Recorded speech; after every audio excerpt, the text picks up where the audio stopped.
only through the sound box. Similarly, here, the mental impressions cannot by themselves bring either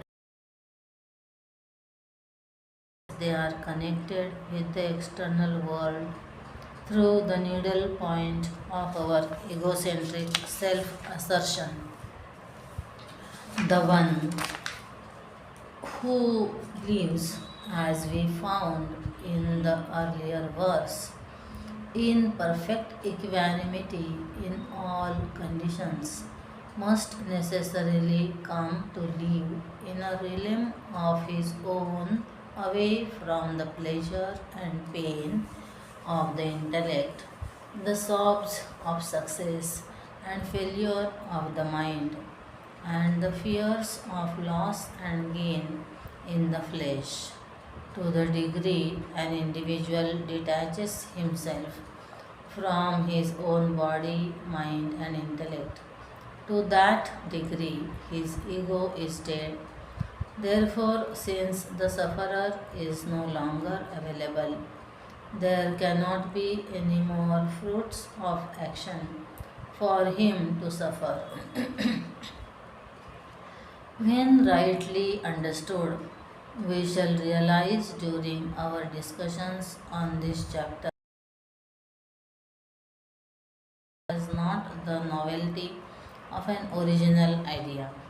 The more intimately we understand it, the more we shall realize that Krishna has only given new vesture to an ancient idea. But due to this restatement in the Gita of a cardinal truth of ancient Hinduism, a religion that was dying revived itself. From the days of its origin, 5000 years before Christ was born, it is beckoning us today, even 2000 years after the Nazarene's death. Moreover, नेहाभिक्रमनाशोऽस्ति प्रत्यवायो न विद्यते स्वल्पमप्यस्य धर्मस्य त्रायते महतो भयात्.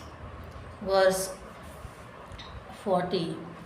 In this there is no loss of effort, nor is there any harm, production of contrary results. Even a little of this knowledge, even a little practice of the yoga protects one from the great fear. Unfinished ritualistic acts will yield no fruits, just as plowing and sowing are not fulfilled if the sequence of actions as plowing, watering, sowing, weeding, guarding, harvesting, etc., are not kept up exactly in that order. Similarly, some ritualistic acts, when not performed faithfully, following all the strict injunctions, the chances are that the very same meritorious acts might result in sins accrued through the non performance or imperfect performance of enjoined acts. This sin is called in the language of ritualistic literature as a pratyavaya.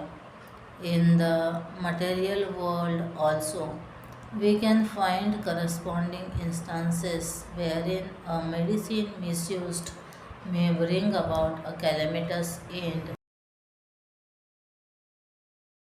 Are the two dangers in the field of activities by which we are cheated of all our expected results. Krishna here as a pakka publicity agent, shrewd, seasoned, or established, of his own philosophy, vigorously asserts that his technique of action, karma yoga, guarantees safety from these two main dangers. The wisdom concerning Sankhya and Yoga thus far described is of the following nature. Here, O joy of the Gurus, व्यवसायात्मिका बुद्धिरेकेह कुरु नन्दन बहुशाखायनन्ताश्च बुद्धयो अव्यवसायिनम्. Here, the O joy of the Kurus, Kuru Nandan, there is but a single pointed determination. Many branched and endless are the thoughts of the resolute. In Karma Yoga, which the Lord is now explaining, even the highest achievement of self realization is possible, because here the man works with one resolute determination, with a single pointed mind. Those who perform actions while laboring under endless desires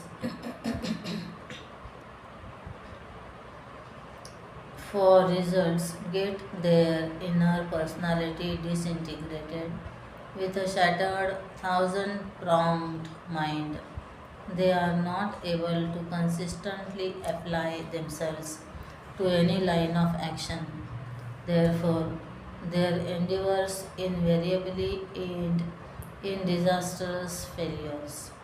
In this stanza, lies the secret of Hindu success, which is briefly hinted at in hasty words. With a single pointed mind, if an individual can entertain any single resolute determination and an action consistently directed towards its success, achievement must certainly result. But invariably, man, when victimized by his ego, entertains hundreds of desires that are often mutually contradictory, and therefore he comes to play upon these fields with an impoverished and exhausted mental strength. This is psychologically what we call self cancellation of thoughts. When this activity comes to plague the mental zone, it exhausts all the potentialities of man and loots away all his chances of success. Flowery speech is uttered by the unwise, taking pleasure in the eulogy, saying there is nothing else. यामिमां पुष्पितां वाचं प्रवदन्ते विपश्चितः वेदवादरताः Partha नान्यदस्तीति वादिनः. Full of desires, having heaven as their goal, they utter flowery words which promise new birth as the reward of their actions and prescribe various for those who cling to joy and lordship, whose minds are drawn away by such teaching, are neither determinate and resolute, nor are they fit for steady meditation and samadhi. कामात्मानस्वर्गपरा जन्म कर्म फलप्रदां क्रिया विशेष बहुलां भोगैश्वर्यगतिं प्रति भोगैश्वर्यप्रसक्तानां तया परुतचेतसां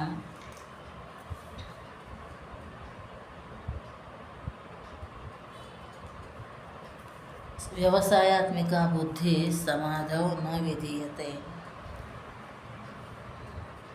Vyasa was one of the first daring revolutionaries in Hindustan who ever came up to win back the Hindu culture from the decadence it had fallen into in his time. The Bible of the revolution that he created was the Geeta. His vigorous criticism is reflected in the words of Krishna when he characterizes the ritualistic portion of the Vedas as the flowery words of the unwise. We have to live mentally in the orthodox atmosphere of that age to appreciate the daringness with which Vyasa symbolism so strongly. The ritualistic sections of the Vedas address those who are deeply attached to pleasure and power, whose discriminating power, the capacity to distinguish the real from the unreal, is stolen away from them because they are concerned about the results and rewards of karma. They were involved in the ritualism as such and not concerned with the higher. To reach which these rituals are but the means.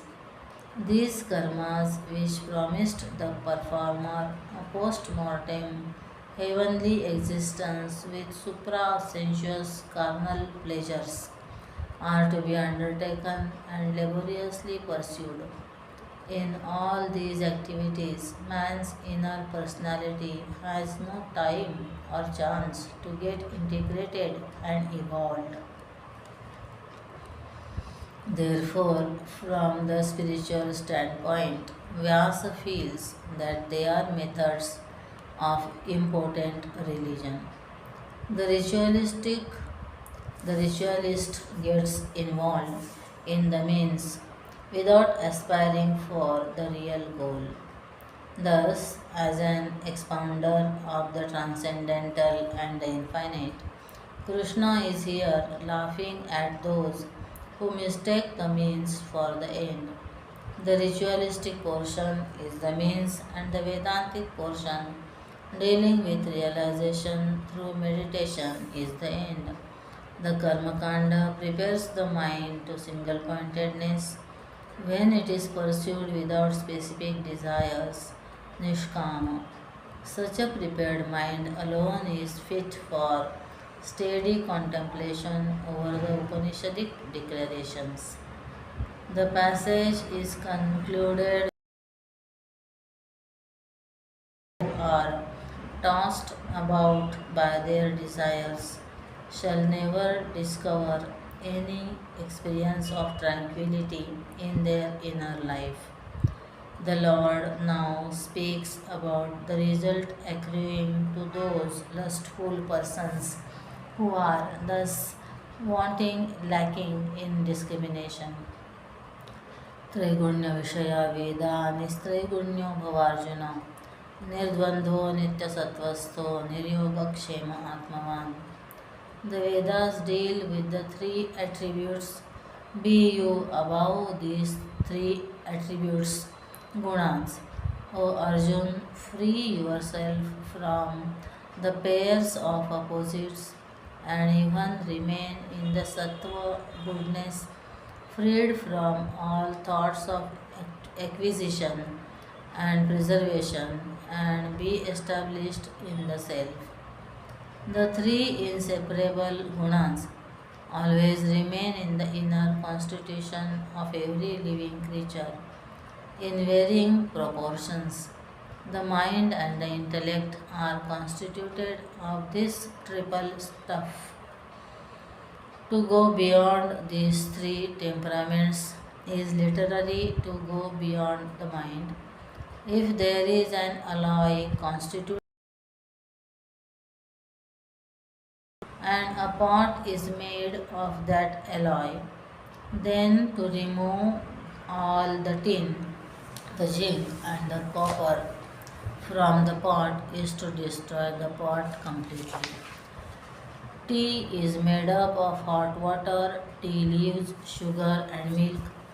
From a cup of tea, if you are asked to remove these four components, it amounts to saying empty the cup. In the direct language of the Upanishads, man has been advised to transcend the mind and the intellect, and they promised that the individual shall thereby rediscover himself to be God. This direct explanation came to frighten away the fold. Hence the call of the Renaissance here, though meaning the same, puts it in different words when it says Arjun transcend the gunas.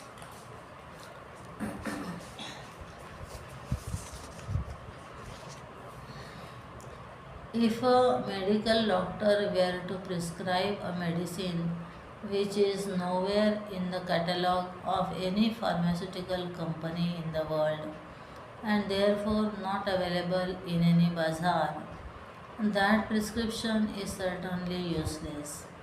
Similarly, it may be a great prescription for self perfection when the Lord advises be free from the triad of the gunas. However, it is useless unless a student is practical minded and adventurous enough to try to live this advice and can be instructed as to how he can go beyond these instinctive temperaments in man, namely inactivity sattva, activity rajas, and inactivity tamas. The second line in the stanza gives us a very ourselves from the realm of imperfection to the boundless regions of bliss and beatitude. Earlier, Krishna had indicated how Arjun should enter the field and wage the war. The same mental equanimity is being advised here in a different language. Pairs of opposites are the experiences in our life, such as joy and sorrow, health and disease, success and failure, heat and cold, etc. Each of them can be experienced and known only with reference to and as a contrast to its opposite. Therefore, the term pairs of opposites, dvandvas, envisages in its comprehensive meaning all the experiences of man in his life. Krishna advises Arjun to be free from all the pairs of opposites, dvandvas. Nitya Sattvastha, ever established in purity. The purity sattva, the subtlest of the three gunas, often becomes impure by its contact with attachments and the consequent agitations, rajas, that attack the intellect with delusion and grief and veil it from the right cognition of the real nature of things, tamas. To be established in purity, sattva would therefore mean keeping ourselves least agitated in our perceptions of things and beings, and in our estimation of their true nature. Yoga and Kshema, in their meanings, include all the activities of every living being in the universe. These are the two urges. The, these ideas should not be misunderstood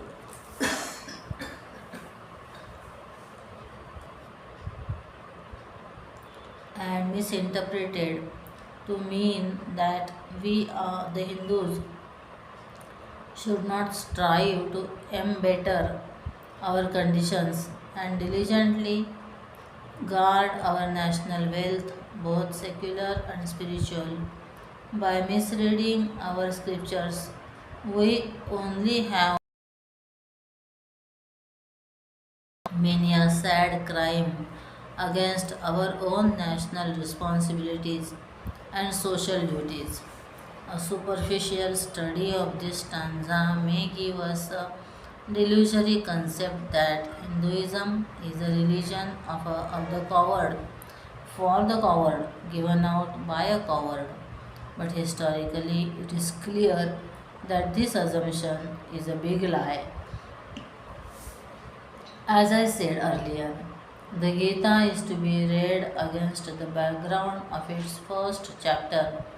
If the terms in this chapter called Sankhya Yoga are to be understood properly, we must not forget that these were given out as an advice to Arjun, a great hero on the battlefield, in order to redeem his potentialities from the muddy morass of dejection and despair into which he had fallen and sunk. These are the two urges, yoga and kshema, which goad everyone in all of one's activities. Yoga means to acquire for the purposes of possessing, and kshema means all efforts at preserving the acquired. Thus, the two terms yoga and kshema encompasses all of our egocentric activities motivated by selfish desires to acquire and compelled by the equally selfish wishes to hoard and preserve what has been acquired. To renounce these two temperaments is to get away immediately from the two main fields that yield the poisonous harvest of extreme restlessness and sorrow in life. It is very easy for a spiritual master to advise an aspirant to be free from the pairs of opposites, remain ever pure and free from the natural appetites for acquisition and from the usual greed for preservation. But the philosophy will be practical only when the seeker is advised as to how he can do so. This how of it all has been indicated by the last word in the stanza. Atmavan, meaning be established in the self. The persecutions of the pairs of opposites, the instinct to be impure, the desire to possess, and the anxiety to preserve, all these belong to the egocentric. The self identifies with the body, the mind, and the intellect, and the consequent ego suffers the pangs of anxieties, pains, and sorrows.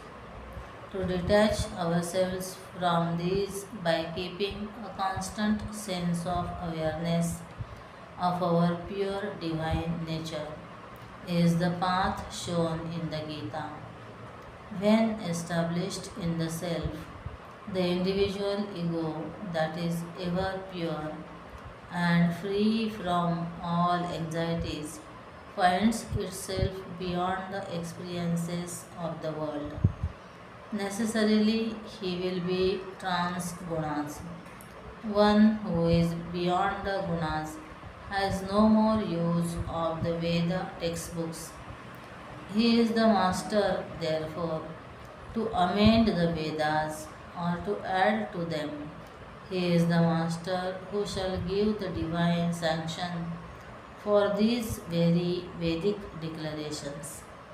If all those endless profits which are said to result from the Vedic rituals are not to be sought after, then to what end are they to be performed and dedicated to Ishwar? Listen to what follows. यावानर्थ उदपाने सर्वतः संप्लुतोदके तावान् सर्वेषु वेदेषु ब्राह्मणस्य विजानतः. 46. To the Brahman who has known the self, all the Vedas are of so much use as is a reservoir of water in a place where there is flood everywhere. A wonderful simile is used here. That is fully applicable in the context in which it is used. So long as there is no flood, everyone from the vicinity will have to reach the well to collect drinking water. Although everywhere there is a vein of water running under our feet, it is separated from us by the crust of the earth. From the spiritual seeker, the Veda is the only source of true knowledge, and everyone must necessarily go to the sacred book for that knowledge.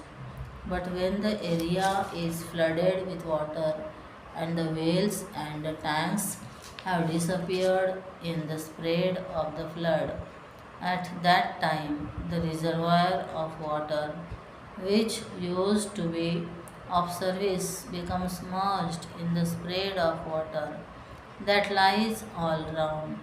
Similarly, the Vedas, which promises fulfillment of the various desires, can be useful only so long as the individual is riddled with delusory desires for sensuous satisfactions. To a sincere student and seeker of spirituality, Brahman, who has come to experience the self, Vijanatah, these ritualistic portions of the Vedas become useless inasmuch as the benefits that they can give are comprehended in come to live. The karma phala, the karma kanda prescribes only rituals from the rituals for the satisfaction of desires, whereby the individuals can gain some finite joy, maybe here or in the hereafter.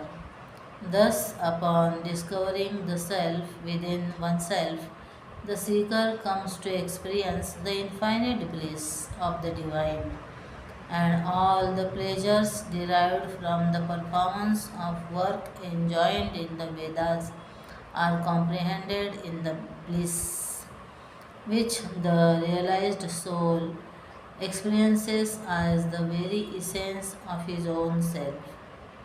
Everyone must admit that all those limited satisfactions are comprehensions of the self. This does not mean that Vyasa is ignoring or ridiculing the karma kanda of the Vedas as such. The whip of the cowherd boy is descending upon the bare backs of the unintelligent who have mistaken the means for the goal and who consider that though that through ritualism and its promised joys, the supreme or the infinite can be gained. Karma, when undertaken with no anxiety for the results, integrates the personality. When a heart is thus purified, a clearer discriminative power comes to play through it, and in its light, truth becomes self evident. After having once realized the infinite self spreading out all around without any dimensions or frontiers, the limited satisfaction promised by ritualism has no more charm for the man realized. The knowledge that the Veda indicates is comprehended in pure knowledge, which is the nature of the self. So long as the ego exists, it craves for the blessings of the Vedas. When the ego has ended, the self in its infinite divinity is capable of blessing even the Vedas. A student of mathematics postgraduate course need not read the arithmetic tables since his greater knowledge comprehends that elementary study. As for you, कर्मण्येवाधिकारस्ते मा फलेषु कदाचन मा कर्मफलहेतुर्भुर्मा ते संगोऽस्त्वकर्मणि. 47. Thy right is to work only, but never to its fruits. Let the fruit of action be not thy motive, nor let thy attachment to be inaction. The traditional belief of Hinduism has not at all been shaken up in the Gita theory, namely that single pointed, divine dedicated karma without desire for the fruits shall bring about inner purification, which is a condition precedent to spiritual awakening. Gives an exhaustive exposition of this idea to incorporate in it all the activities in the social and personal life. While in the Vedas, karma meant only the religious and the ritualistic activities. Philosophy is not a subject that can be rightly understood by hasty students. The stanza that is now under review, when not properly understood, would seem to indicate an impossible method. At the best, it would look as if it was a religious sanction for the poor to continue to be poor and a sacred permission for the rich to continue tyrannizing over the poor. To act in life without any expectation of results would seem to be almost impossible to the one who is only trying to understand the stanza mentally. But when the same individual, after his study, walks out into the open fields of life and tries to practice it there, he shall discover that this alone is the very secret of all the real achievements. Earlier, we have indicated how Krishna, through his Karma Yoga, was showing the art of living and acting in a spirit of divine inspiration. Here also we shall find, as we tussle with this idea in our attempt to digest it, that Krishna is advising Arjun on the secret art of living an inspired life. Wrong imaginations are the bane of life, and all failures in life can be directly traced to have arisen from an impoverished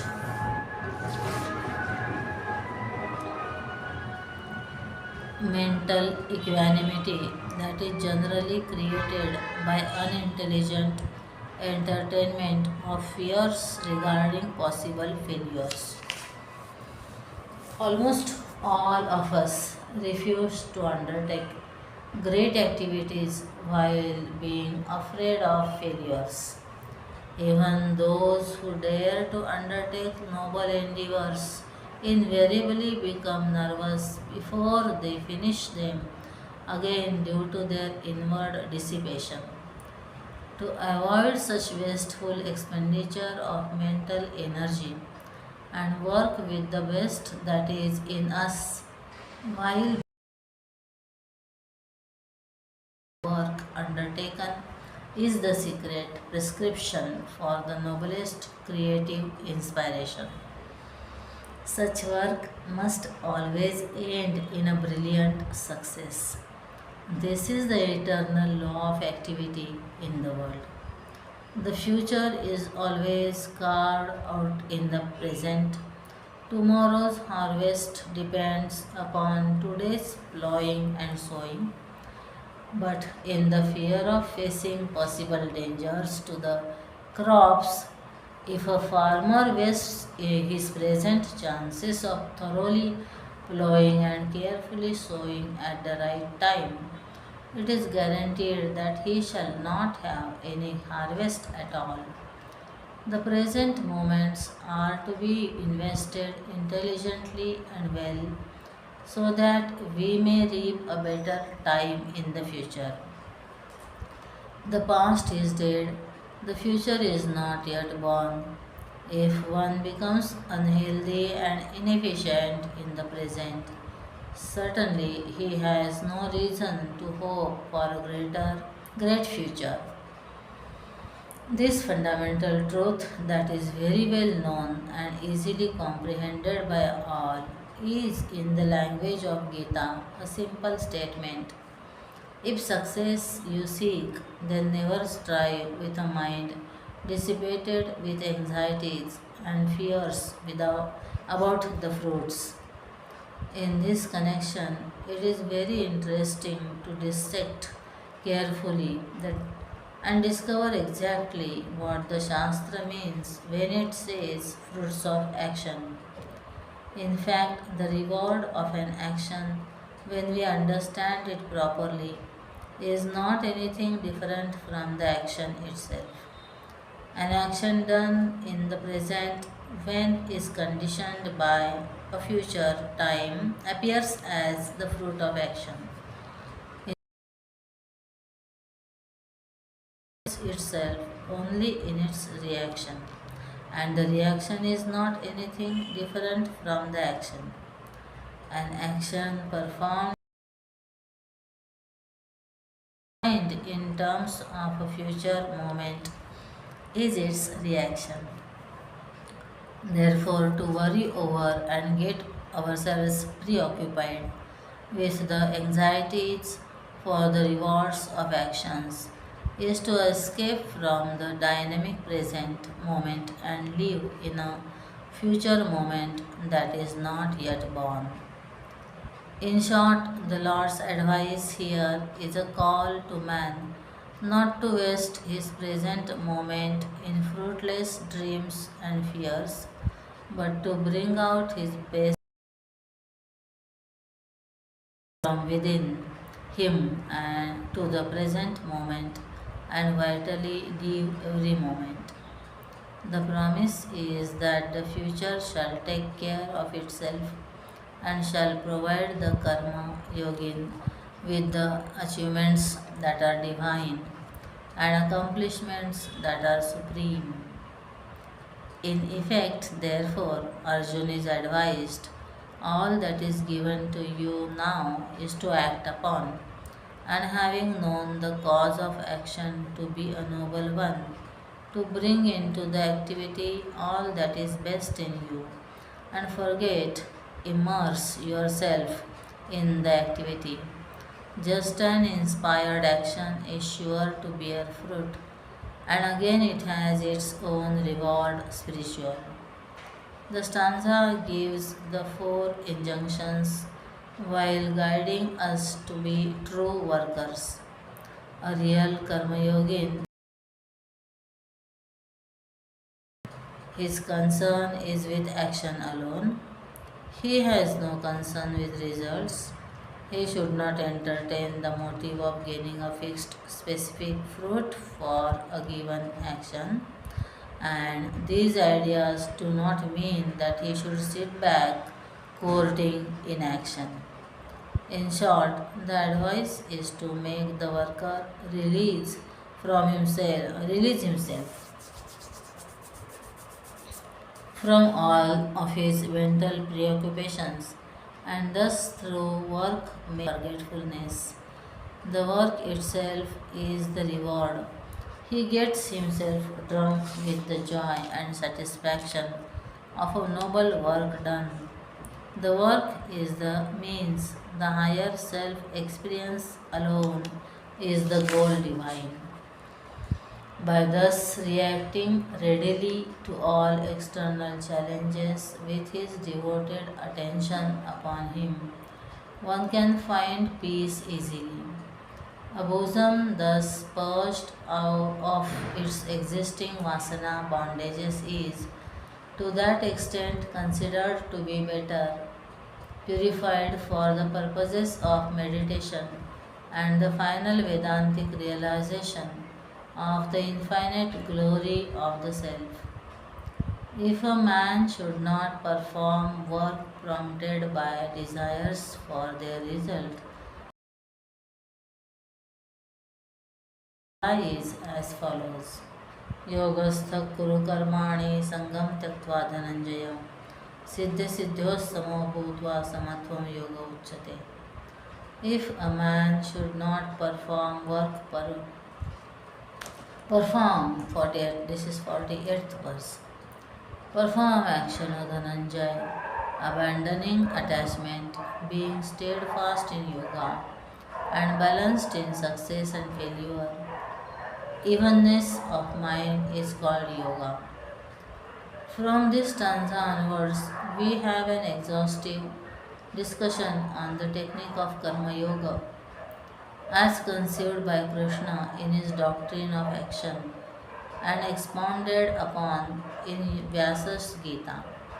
A complete technique of how one can live the life as a truly inspired worker is explained here. To any careful student who understands all the implications of the terms, it must be clear that a complete effacement of the ego and its vanities is to be achieved to success on this path. This is gained by practicing the equipoise that was mentioned in the previous stanzas. In this stanza, for the first time, the term yoga has been used in the sense of the evenness of mind through work. Before it concludes, we also get an exhaustive definition of the term yoga as used in the stanza. Ability of mental composure in facing all pairs of opposites is defined here as yoga. Defined thus, the term yoga indicates a special condition of the mind in which it comes to a neutral equilibrium while in all the ebb and flow of life's tides. The instructions in the stanza advise us that desireless actions can be performed only when one gets completely established in yoga. Here, the term precisely paint what Vyasa's definition means. Not only is it sufficient that a true worker should act in the world, being established in equipoise and equanimity, but that he should, amidst the changes of the world, also reinforce this poise through renunciation of his fruits of his actions. We shall try to inquire into the concept of attachment as mentioned here, which a seeker should renounce so that he may become more. To all the sincere students who have so far followed the Lord's words, it should be clear that the term attachment here means all factors against which Krishna has already warned us in the earlier stanzas and has insisted that we must renounce them all, namely wrong imaginations, false expectations, daydreams about the fruits of actions, anxieties for the results, and fears for future. Calamities that have not yet appeared to threaten future calamities. When it is put thus as a list of mistakes to be avoided. Any true Karma Yogi, Yogin who is striving upon the path of yoga will find it impossible to practice it. But when we analyze this further with our understanding of the Upanishads, we can easily solve the riddle. All of the above mentioned nerve-wracking mistakes belong to the delusory ego center. When we analyze closely the stuff of which the ego is made up, we can easily find that it is a bundle consisting of the memories of the past and hopes and expectations for the future. The dead moments that are no more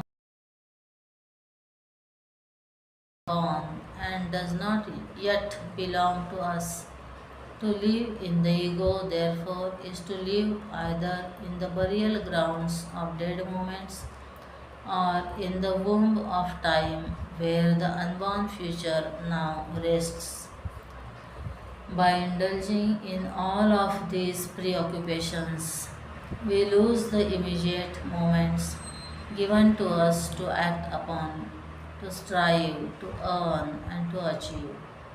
It is this unintelligent squandering of the wealth of the present chances through our broodings and imaginations that is hinted about here by the genius of Vyasa when he says, act while established in equanimity, abandoning attachment.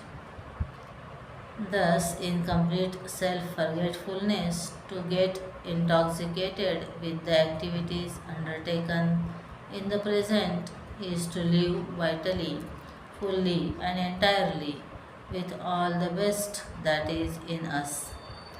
To resolve ourselves thus, our past, our future, our hopes, our fears, into the fiery contents of the present is to work in inspiration. Inspired work ever promises the greatest returns. An artist, while at work, forgetting himself in the very ecstasy of his work, is an example. One need not, for that matter, artist. The one who is working interestedly with all his mind and intellect on any piece of work will not be aware immediately of any chance intruder. It will take time for the artist to come down from the realms of his joyous mood to the crystallization of the ego in him, to recognize the intruder, to understand his inquiry, and give him an intelligent answer.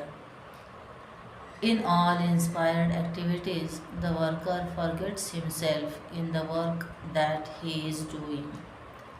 In all such activities, when the worker has gained almost a state of self forgetfulness, he will not care for success or failure of his activity because to worry for the results is to worry for the future, and to live in the future is not to live in the present.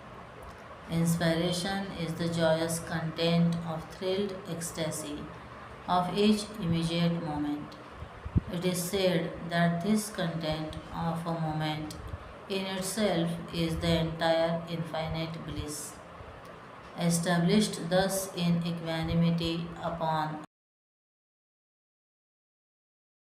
moments, forgetting to worry over the results of success or failure in the activities, act on.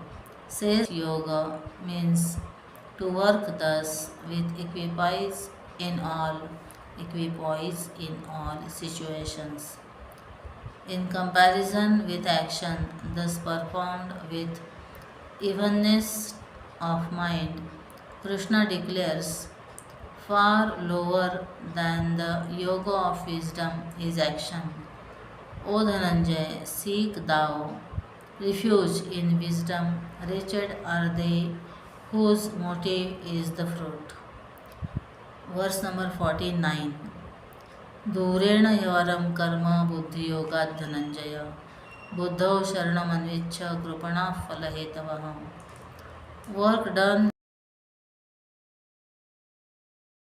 for the results is indeed superior to the work done by a dissipated mind, ever worrying over the results.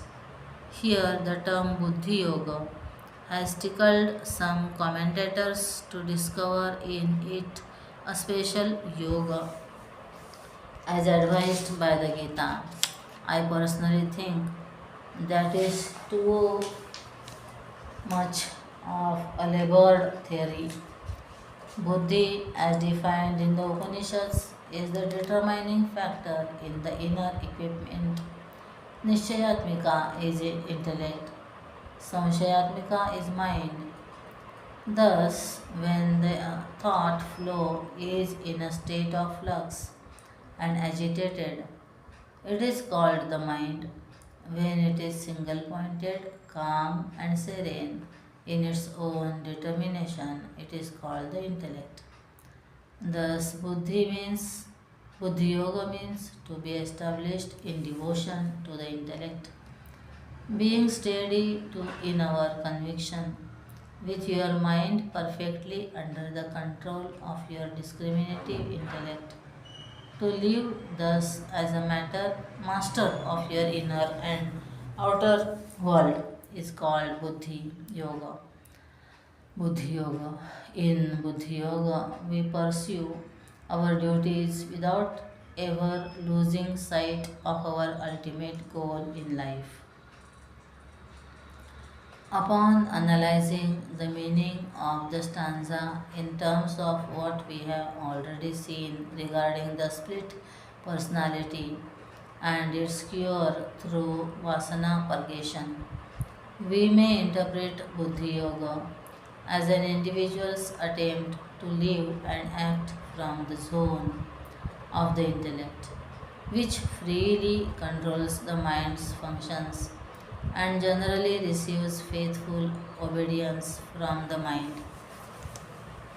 The attempt of the mind to work in union with the intellect, the objective mind working under the control and the order of the subjective mind, raising liabilities of new vasana bondages.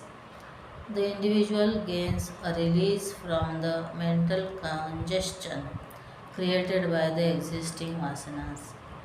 Thus, when an individual, hence it is said, seek refuge in buddhi, meaning let your mind be perfectly under the control and direction of the intellect. There is a solid reason why we should live under the control of the intellect. Those who live in the mental zone, being tossed about by the mind's tribulations, get agitated by anxiety for the fruits of actions. Such people are termed here as wretched. Not less unintelligent people, as wretched as are they who act for the results. When understood properly, this is a wonderful guidance by following which we can totally eliminate all failures in life. Efficient activity in the present alone can order great results. They are wretched because they will be in their desire prompted activities, incurring new vasanas, and thus will be thickening the veil of ignorance of their own glorious divinity. Unselfish work performed in a spirit of declaration, surrender, is the secret method of exhausting our vasana store. Such a mind and come to discover the eternal Godhood. Now learn what results he gains, who performs his duty with evenness of mind. बुद्धियुक्तो जहाति इह उभे सुकृत दुष्कृते तस्मात् योगाय युज्यस्व योगः कर्मसु कौशलम्. Verse number 50. Endowed with the wisdom of evenness of mind, one casts off in this life both good deeds and evil deeds. Therefore, devote yourself to yoga. Skill in action is yoga. One who has an evenness of temper accomplishes by his perfect withdrawal and emotions, and who is established in his resolute intellect, gets himself and a bad merit and demerit. The concept of good and bad is essentially of the mind, and the reactions of merit and demerit are left on the mental composition in the form of vasanas or samskaras. He who is not identifying with the stormy or sunk down by the huge waves of vasanas. This idea is explained here by the term buddhi yukta, the one whose actions are guided by the clear vision of his higher and diviner goal.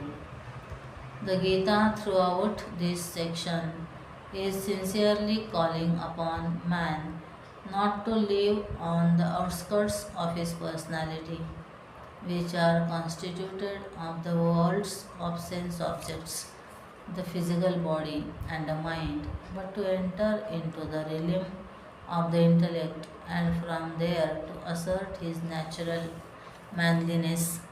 Man is the supreme creature in the kingdom of the living because of the rational capacities of his discriminative intellect. As long as man does not utilize this special equipment within him, he cannot claim his heritage as man. Arjun was asked by Krishna not to be a vain and hysterical person, but to be a he man and therefore over a master and ever a master of all his external situations. The great hero Arjun became so frail and weak because he started living in delusory identification with the sense of his own physical security and with his various emotional attachments. He who lives constantly asserting chains and bondages of all his past impressions, vasanas, which he must have gathered in his pilgrimage through the different embodiments. Therefore, apply yourself, advises Krishna, to the devotion of action yoga. In this context, again, Vyasa is giving a definition of yoga as he means it here.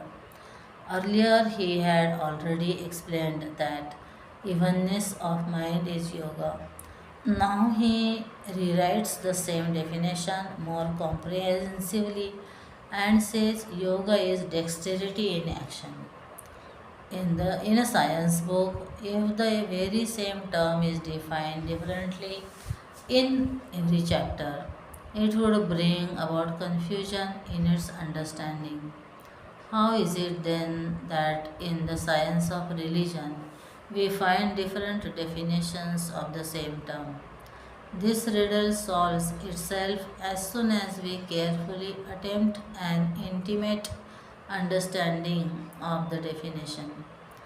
The earlier definition is being incorporated in the latter one because otherwise, evenness of mind is yoga may be understood as a mere evenness of mind producing inaction and slothfulness.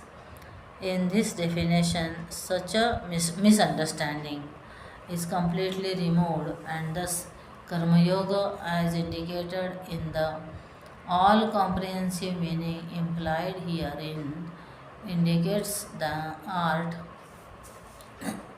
of working with perfect mental equilibrium in all the different conditions as indicated by the term pairs of opposites dvandvas. After dissecting this stanza thus, we come to understand what exactly the Lord's intention is. When yoga, that is,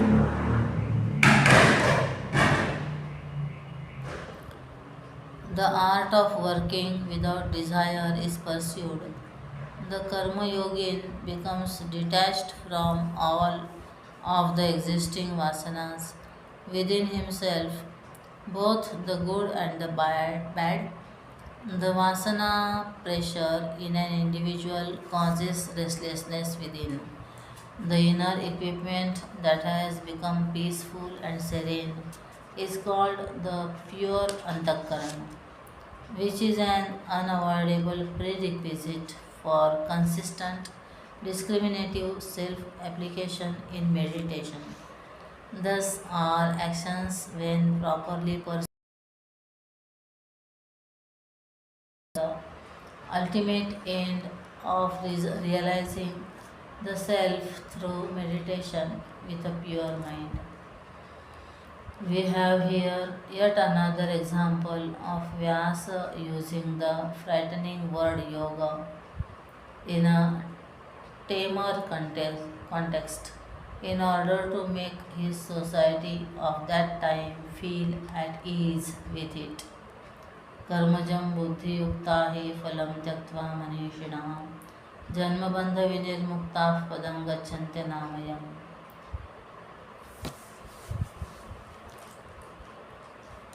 Why should we cultivate this evenness of mind and consequently an extra dexterity in action?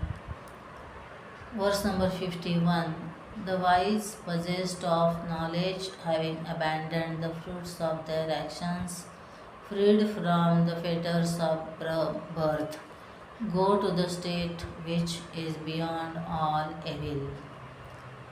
Being a man of action,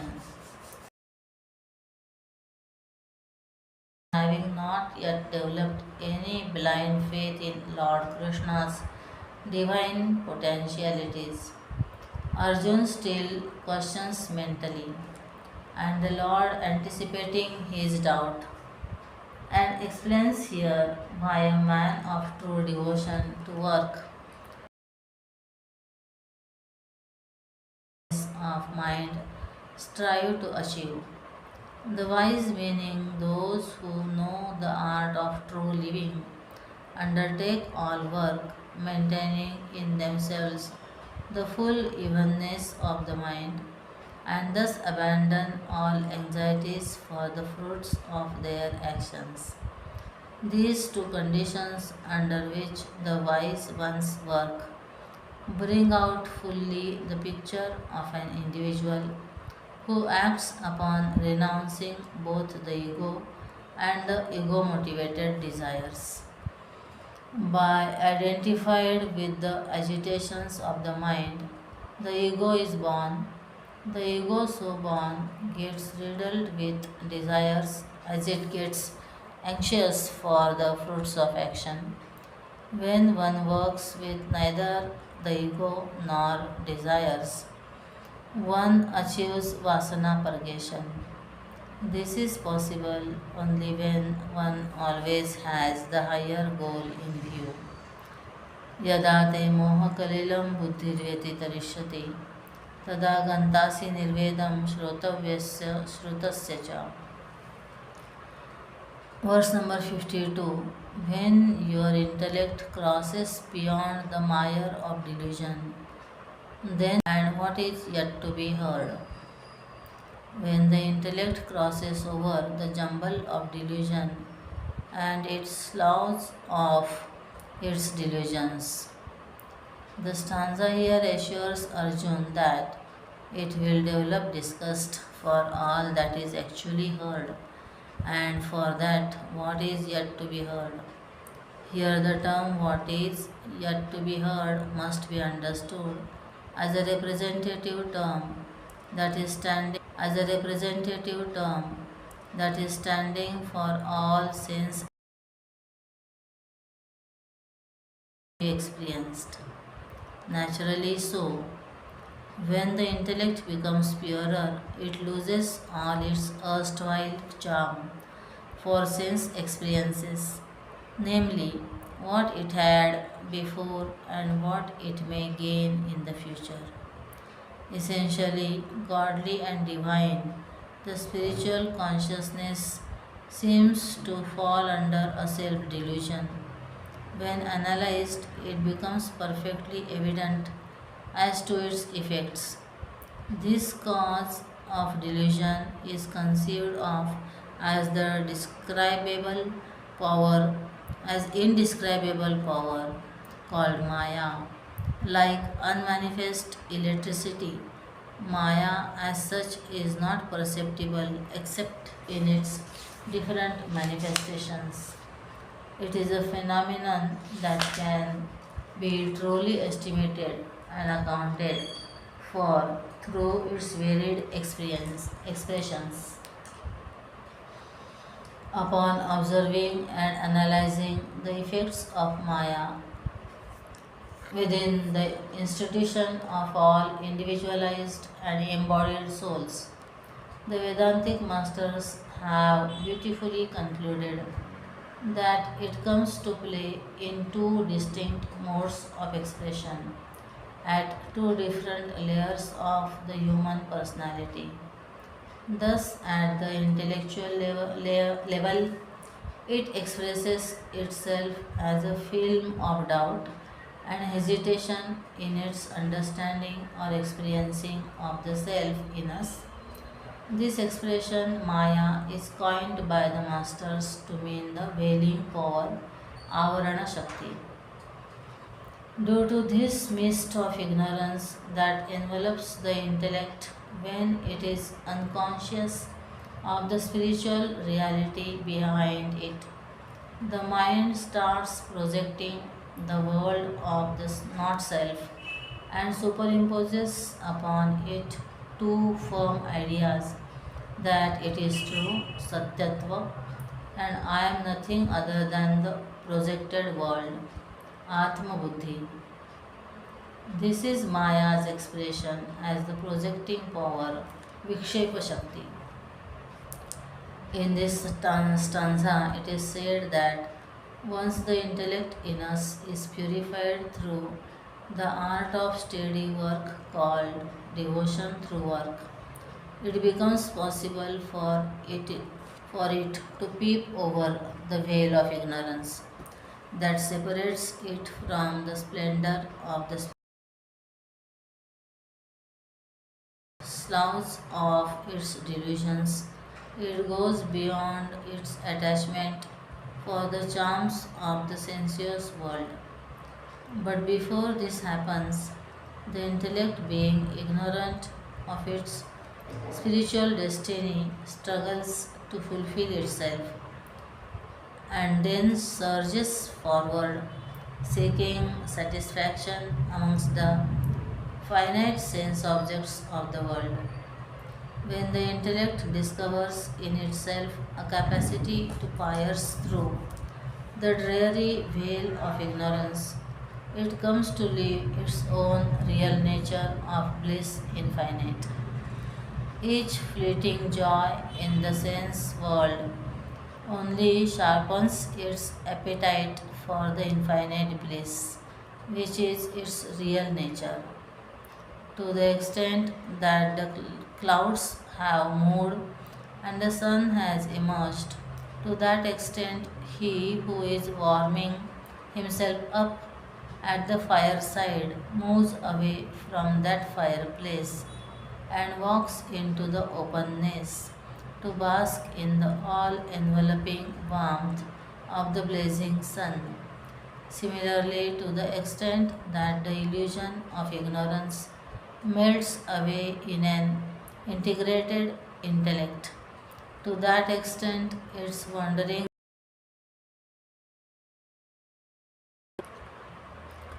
The sense world is beautifully indicated by two representative terms. What has been heard, Shrutam, and what is yet to be heard, Shrotavyam. We must include therein the seen and the unseen, the smelt and the unsmelt, the tested and the not tested, and the touched and not yet touched. The intellect of such a purified Karma Yogin does not relive its memory of the sensuous joys that it had experienced in the past, and also it does not remember that it has to experience still more joys in the future through the sense organs in the world of sense objects. If you take the world meaning of these terms literally, we get the usual interpretation of the commentators. When a seeker's mind is not tossed about by the seemingly different and often opposing conclusions of philosophers, when they do not upset him anymore, then he is established in inward purity.